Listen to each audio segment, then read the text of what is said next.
ایک آدمی محمود غزنوی کے پاس نا اپنا کیس لے کے آیا، مدعی بن کے آیا۔ اس نے کہا بادشاہ میرا کیس بڑا نرالا ہے۔ بادشاہ سلامت نے کہا وہ کس طرح؟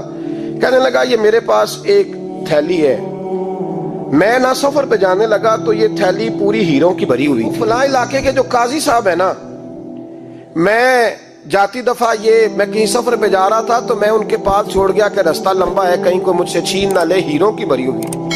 کچھ دنوں کے بعد میں واپس آیا ہوں، قاضی صاحب نے مجھے تھیلی واپس کی ہے تو اس میں ہیروں کی بجائے کھوٹے سکے نکلے۔ اب میں نے قاضی صاحب سے کہا ہے تو قاضی صاحب تو میرے گریبان تک آتے ہیں، وہ کہتے ہیں بتا کہیں سے پھٹی ہے، کھلی ہے؟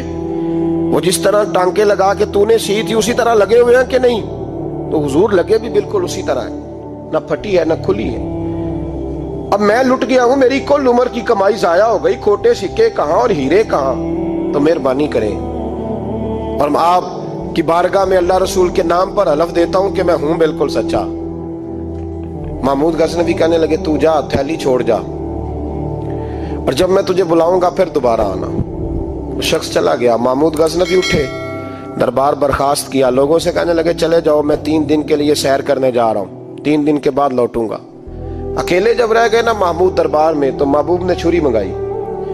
وہ جس تخت پہ بیٹھتے تھے وہاں گدا بچھا ہوا تھا، یہ گدا پڑا ہے نا، وہ گدا بچھا ہوا تو محمود نے چھری کے ساتھ اس کو پھاڑ ڈالا اور چھری جیب میں رکھی نکل گئے۔